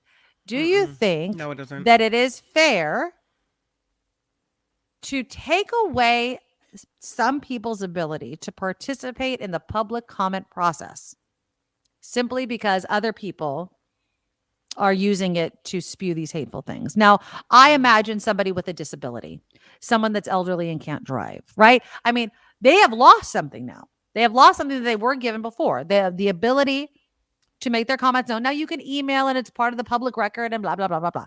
But speaking before the body, right, is different than just kind of emailing in your comments. Which should weigh more? Should they have come up with a way of shutting down hateful speech and yet still allow people to Zoom into these meetings? I think you can allow people to Zoom into meetings without comment and without video so that they can hear the proceedings, right? And they can hear what's going on at a public meeting. Mm-hmm. And then during the public comment portion, they have to email in their comment, which can be read while they're listening, right? And so they don't then lose the ability to share their ideas or to have their comments read. But there's such an abuse of the Zoom meetings and people dialing in and, overtaking things with awful pictures. And this isn't just like sexy time pictures. We're talking like pictures of death and dismemberment and hatred. And you can't get the public's business done because of this hideousness. So either you've got to ixnay on the Zoom, right? And not have anyone be able to participate that way, which I would hate to see that because there's a lot of people that were housebound before that for the first time are able to participate in the civic meetings. So there's a way to let them participate and to see what's going on and to basically be present for the meeting without having the possibility of hatred jump in there and wreck everything. My question is, and maybe somebody in the comments knows the rules better than I do, like, why can't they just turn off? Like, once they start spewing, it's like, okay, you're done. Like, why can't they do that? Is that against the rules? Like, you can't stop comments as they've started? Is that a rule? No, I think they do. I think they can. Yeah. Well, then I'm just kind of like, the minute the N-word or, something anti-Semitic or something hateful or a crazy picture, like, that's it, or I don't know. It seems to me that the benefit of Zoom for the public comment process is so vital for so many people that, again, I'm kind of leaning to, this is why we can't have nice things, is because this handful of hateful a-holes is ruining it for everybody else. Lori's like, why can't they just immediately mute? I don't understand why they just can't do that. I mean, it's pictures, it's everything. It's pictures and it's speech and it's, So you're okay with them getting rid of the Zoom? I think they might have to. I think it's become such a problem that it becomes untenable. Sadly, I don't want them to get rid of the Zoom. I think they can do it a different way. They can start with everybody's no video, where we can hear, but we can't speak. Right? Because they're in control of the mute button and they're in control of our video feed. So if they can do it that way, but at this point, I don't know if you've read some of these articles about what's happening at civic meetings, but it's horrible. It's awful. And, especially if there's somebody of color or someone that's Jewish. I mean, they've been giving interviews where they're like, it's awful to have to sit there and listen to some of these things, and I get that. Now, do you think that these people, these hateful Zoomers are going to show up in person? No, or is this going to be the end of that? I think that's rare. I think you may always have a couple outliers, and that's why the sheriff is at the meeting so they can escort people right out. Right. But I think they're cowards that hide behind keyboards. I agree. I really do. I agree. And I understand, I really do understand, why they want to do away with the Zoom. I just really do feel for those that were respectful and were really loving their engagement in the process, in the political process or whatever. And that's just what kind of gave me pause. Karen says it seems like some aspects of our society are breaking down. This is a warning sign. I always, on that kind of comment, especially during COVID, I was, and I still am, a huge supporter, and I sincerely believe in resilience, right? Like where there is tragedy or strife or hardship, most, not all, but most people kind of rise up, become stronger, learn their lessons. But COVID kind of did a number on us, I feel like, and rightfully so. And I'm just wondering if we're gonna be able to heal in a relatively short amount of time for it. RJ says in the early days of COVID, when the AA meetings went to Zoom, we had a massive issue with Zoom bombers. How sad do you have to be a troll at an AA meeting? Yeah, I don't know, man. It's just between the Zoom bombers and I don't know, just the way we treat each other. It's just so freaking sad. But we'll see. I mean, we'll see what happens. I hope they figure out a way to keep people engaged, though. I really, really do. Yeah, Randy says, I attend many San Jose and other government meetings these days because of Zoom. I don't have to attend in person. Yeah. It does make it easier. I mean, the technology is there for a reason. Although, what is it? It's Zoom. Wasn't it Zoom that's like forcing all their people to come back to the office? Yeah. They're like, wait a minute. Do you believe in the power of Zoom and working from home or not? Yeah. No. It's like, wait, how does it's just like LinkedIn. It's like LinkedIn's firing people to use LinkedIn. I have no idea. Okay. We have a couple more minutes left of the show. I know it's Tuesday. Yeah. No, it's Monday. No, it's Tuesday tomorrow, though. I'm teasing something. Yeah. Okay. So it's Tuesday tomorrow. It's not Friday. But there's something happening tomorrow.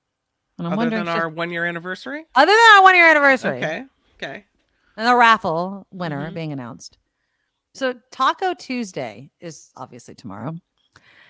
And I'm wondering if I should try a new thing from good old Taco Bell, Kim McAllister. So Taco Bell is giving away its new breakfast tacos tomorrow, the following Tuesday, and the following Tuesday after that.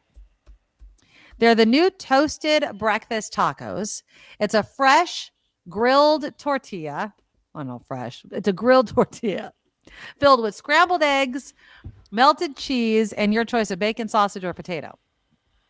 It usually costs $1.50, which actually is a pretty good price. I don't know if I can eat Taco Bell at 9 o'clock in the morning, though. I don't even care if it's a breakfast burrito. I hate fast food breakfasts. I just cannot. Here's a picture of it. Let me share my screen. You tell me, does this look good to you? Hold on. I don't know what's wrong with my computer. Here we go. You tell me, does this look good? Would you eat this? How's that look to you? Yes, no? I feel like I can make that at home. Sausage and that's all right. Calvin, I did not. I tried to find that truck, that super-sized taco, that gigantic quesadilla taco. I have to find it again. They were getting all kinds of attention in the news recently. And I was like, that's old news. I did that a long time ago. I haven't been able to find the guy yet. Oh, Harry, thank you so much for the $5 donation to the super chat. And we need super sticker of the day. Woohoo! We need more work from home. Yes, we Harry. I hope that you're working from home today and not having to go into that damn office. Donald says, looks like breakfast. I'll eat it. It doesn't look bad. Doesn't look bad at all. I don't eat fast food meat, but other than that, it looks pretty good. Well, what about the potatoes? You can have the potato. Yeah, the potatoes look pretty good. Here's my Taco Tuesday picture. Woohoo, so cute. The cartoon one. You know what I wanted to ask you about is homecoming, because we haven't had a chance to talk about the dance and the dress and the whole thing. So the shoes were fancy. Mm-hmm. We wore fancy shoes for the pictures. So my house was the meetup spot for parents to come and take pictures. I will say for about an hour and a half, because I think that's when, like probably around 5:30 to 7-ish, my daughter had these shoes on. She did not leave the house with said shoes. Her feet were already killing her with the shoes. And all the parents were sitting around and I'm like, it is a rite of passage for your feet to hurt. Like, I'm sorry. Welcome to womanhood. Yes. Like when I dropped him off, I looked at all these, and maybe it's just me. I just looked at all these ladies in these gorgeous dresses and tennis shoes, and it drove me nuts. Awful.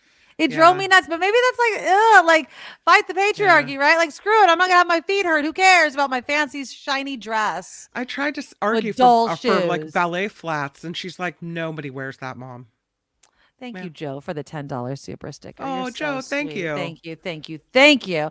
I'm excited. And Joe, you bought several tickets to the raffle. I know that name. Yeah. So yes, everyone's excited. So, I don't understand. So the homecoming went okay. I think that the buildup is always better than the dance. Mm-hmm. I feel like, just not to, kind of call out my daughter's school, but I think they dropped the ball. Apparently they had food trucks with food, but parents were never notified of that. I was never notified that there was going to be food trucks, that the kids would need money. All we got notified with was no bags and the time. Huh. There was no information. So that was kind of a fail. So shouldn't the food then be included in the price of your ticket? It was not. And it was expensive too. Like, they had sushi too, which I thought was weird. My daughter and her friend were like, we're not getting high school gym food truck sushi. Like, it's just not happening. But the lines were really, really long for the food. So apparently they did make some money. Yeah. But yeah, no. I think that it was like kind of a lackluster type of thing. And they did go all as friends. I think they had a great time taking pictures before the dance. And then I picked up my daughter and her friend, and we went through the McDonald's drive-thru, and they were stoked. Like, they were like, yes. They were singing and dancing and loving that. So I think it started and it ended on a high note, which is all you could really, really expect for a homecoming. Can we talk about how short dresses are? Oh my God. Not my daughters. My daughter's was completely appropriate. Short. They're so short. I thought I was going to see some vajayjays pretty soon. Yes. I was like, come on. Or some butt cheek. Like, don't bend over. No. And and they're tight and they're short. And so then when you dance, the dress kind of rides up a little bit. And I'm thinking, what's at the other end of it? Come on, ladies. We know it's butt. I know my daughter's friend wore a dress that I guess she got last year, and she grew. And I was like, pull that down. And she's like, I am. She looked gorgeous. And I'm not saying these girls didn't. But and then they have these dresses that a lot of them that I saw had this specific design where it kind of overlapped like that. Yeah. Which was a really cute cut, but also allowed, it was really high right in the middle. Yep. I don't want to be a prude, right? If you want to wear it and your parents said it's okay, that's on you. That's on you. I am not judging. Not judging. My daughter wore a dress. Her dress came down to the middle of her leg, her thigh, totally appropriate. Never had to worry about it riding up. Yeah. But yeah, when I was looking at some of these pictures online, I was like, woo-wee. Some short dresses. But then I have to say to myself, God, I remember having a body like that where I could just wear a dress like that and not even freaking worry about it. Yeah. So these girls, you feel comfortable in it, more power to you. I'm not judging. I'm just going to sit here and hope that it doesn't ride up too much. All right. So don't miss tomorrow. Oh, and I did want to answer this question all day. You have to order the taco through the app though. And I don't think it's a time limit because I think they serve breakfast 24 hours. I think. But double check. But you have to order it through the app, Brian. So you do not need to get up early for that free taco. I do not think. So tomorrow we're going to do, I'll decide whether or not I want the free taco. I have not decided how my stomach feels right now. In the first hour, we will be giving away the mystery box. I thank everybody for buying these raffle tickets. I will, because Kim's making me, put every single one of your friggin' tickets into a glass bowl, and I'll be drawing it live on the show. May the odds be ever in your favor. That's what I'm going to be thinking of. All right. It's the opposite of the Hunger Games because you're going to get an awesome box. So that's going to happen in the first. The next hour, I'll be speaking with Claudia Morandi. She's like a pain expert. I think somebody was asking whether or not I'll allow call-ins. Didn't think about it, but sure, I'll put the link in there. If you guys have a question for her, I am sure she'll be fine with it. She has a podcast. I'll put all of her information in the show notes tomorrow, but that's coming up. And then Wednesday, Loretta Lynch is going to come on. We'll talk more things PG&E, and I love having Loretta in, and burying lines and R rates and all that nonsense that's going to be happening. Click the thumbs up button, you guys. Show your support of the show. Please go to thenikkimedoroshow.com. Become an official Medorable. Keep this show on the air for another year or 2 or 5 or 1 million. All right. We'll talk tomorrow. Bye, everyone. Nikki, you're all so awesome. Miss Brown, like a beautiful blossom. You're all so the best. I really can't rest. You're all so awesome. Wow. Okay.